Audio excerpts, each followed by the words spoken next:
biodiversity and conservation.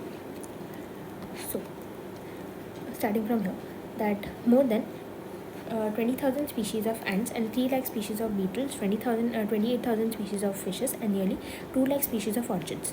This is important to learn. More than 20,000 species of ants, 3 lakh species of beetles, 28,000 species of fishes, and 20,000 species of orchids. Now, biodiversity. So, what is biodiversity?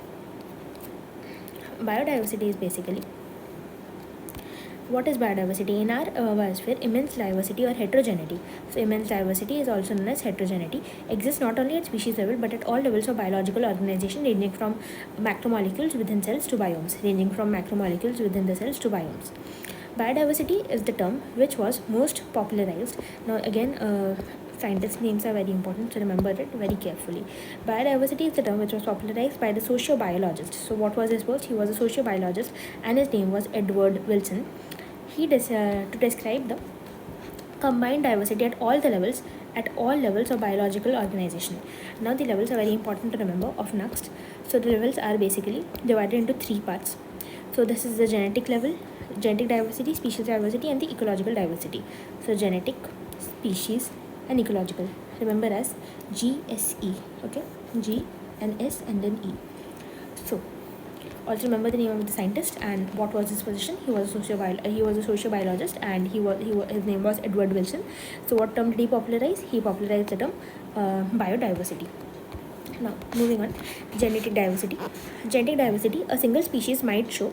This is like these descriptions are also important of next. So this is basically a single species often might show high diversity at the genetic level over its distributional range. Means over the area where it is distributed. The genetic variation shown by the medicinal plant. Examples are again very important. So the genetic distribution, the genetic variation which was shown by the medicinal plant, and the name was Rauwolfia vomitoria, which was growing in a Himalayan range, might be in terms of the potency and the concentration of the active chemical. So you need to remember the name of the chemical. That was the active chemical which was known as rezapine that the plant produces. Now this is the first example. So remember the example of Rauwolfia vomitoria, which produces the active chemical that is known as rezapine, and it grows in the Himalayan range. Now second example is basically, this is also important, and this has it has data. So India has more than 50,000 genetically different strains of rice and 1,000 varieties of mango.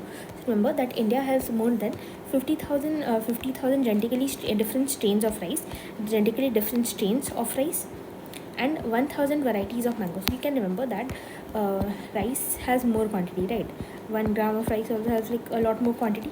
So it's basically the number is therefore more. So it's rice has basically 50k, and we have mangoes. Mangoes are just how many? 1k in varieties. So remember like this. Now the second type of diversity is species diversity. Species diversity is basically the diversity which occurs at a species level. So the type of diversity which occurs at the species level, for example, now remember the example that the Western Ghats have a greater amphibian species diversity than the Eastern Ghats. So remember that the Western Ghats have a more species diversity. So the Western Ghats has more species diversity than the Eastern Ghats. Okay, so remember the comparison, and it's because of the comparison of the amphibian. Now ecological diversity.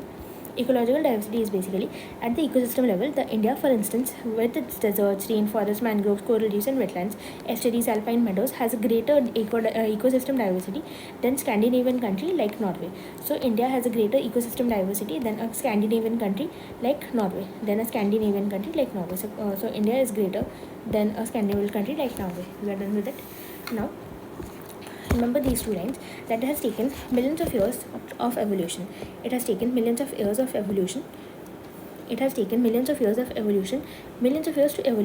accumulate this rich diversity in nature. But we could lose all the wealth in less than 2 centuries if the present rates of species losses continue.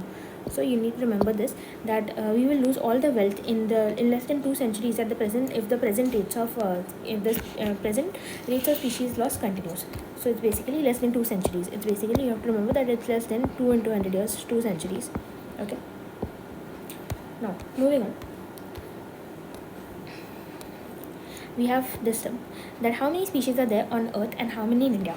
Now, since there are published records of all the species which are discovered and named, so there are published records of all the species which are discovered and named. So now starting from here, that according to the Indian International Union of Conservation of Nature, remember the full form, it often comes. So IUCN. What is IUCN? IUCN is the International Union for the Conservation of Nature and its natural resources. That is in 2004. Also remember the year, that is 2004. The total number of the plant and animal species which have been described so far is slightly more than, this is very important, like the wordings, please take care of that, that the total number of plant and animal species which have been described so far is slightly more than 1.5 million. So it's slightly more than 1.5 million. But we have no clear idea of how many species are there yet to be discovered and described. Estimates vary widely and many of them are only educated guesses. For many taxonomic groups, species inventories are often species inventories are often more complete in temperate than in tropical areas. So considering species, and this is also an important statement. Okay, so first of all, remember that IUCN, what did the IUCN do? IUCN for conservation, IUCN is basically the International Union for Conservation of Nature and Natural Resources. That is in the year 2004. They described that the total number of plant and animal species which were described so far was slightly more than 1.5 million. So remember that it's million and not billion. These are the small points that you should keep in mind. Okay, so this is 1.5 million and not billion. Now, species inventories are more complete. So what do you mean by this statement? So species inventories are often more complete in temperate than in tropical areas. So you need to understand this. Okay, so understanding, we also come to the next statement, that is, for this, biologists make a statistical comparison to of the temperate tropical areas with the species distance of an exhaustively studied group of insects and extrapolate this ratio to the group of animals and plants to come up with a gross estimate of the total number of species on the earth. So some extreme estimates approximately 20 to 50 billion, but a more conservative and scientifically sound estimate which was made by, again, name of another scientist after Edward Wilson, for this is Robert May, Robert May, and they place the global species diversity at about 7 million. So Robert May places the global species diversity at about 7 million. So talking about this fact, this was the one which I told, that species inventories are often considered more complete in the temperate than in the tropical areas. So why is it so? So you have to know that for this you have to know that species inventories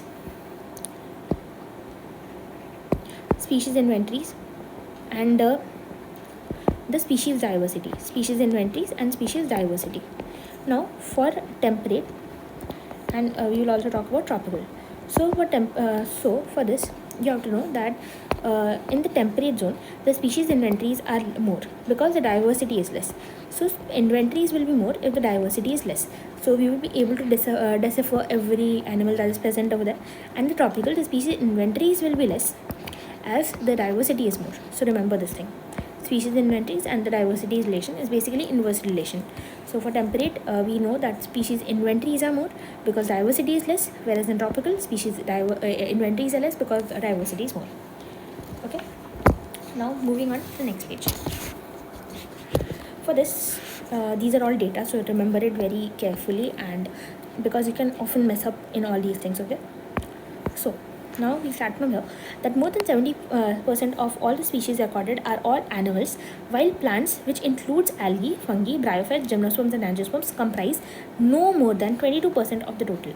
So remember that animals have more than 70% of all the species recorded are animals. More than 70% of all the recorded species are animals, while plants including algae, fungi, bryophytes, pteridophytes, and pteridophytes is also not there, gymnosperms, angiosperms, comprise no more than 22%.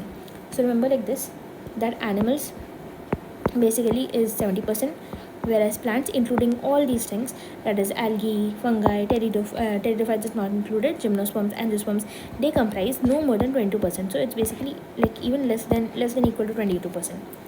So among animals, insects are the most. Among animals also, now there is further division among animals.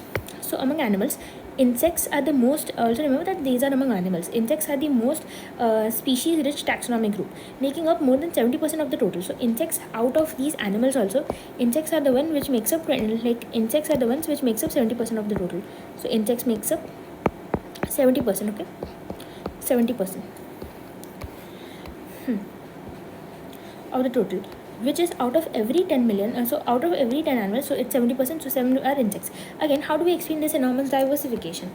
Then we come to this fact that the number of the fungi species in the world is more than the combined total species of the fishes, amphibians, reptiles, and mammals. So the fungi, so you have to also remember this, that the fungi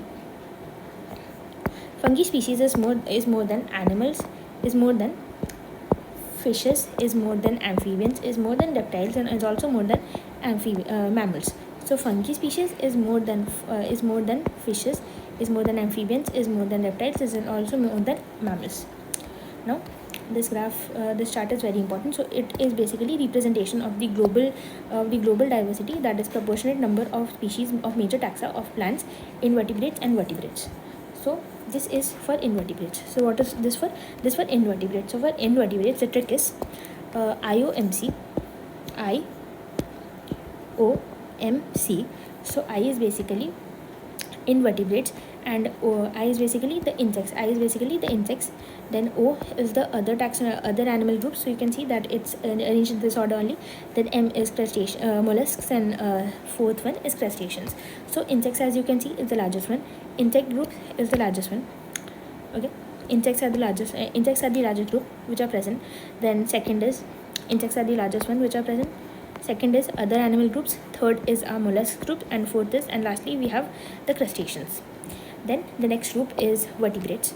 So vertebrates, the trick is FB RAM, where first of all remember that F stands for fishes.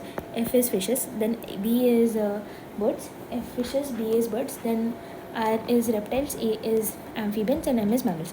So F fishes then B is birds. Then third is reptiles. Fourth is amphibians, and fifth is mammals. Then we have plants. First of all, trick was FAA BPL, which was firstly we had fungi. Then second one was angiosperms, fungi. Then angiosperms, then algae. Then was bryophytes, which included mosses. Then P was pteridophytes, which included ferns and algae, and then lastly lichens.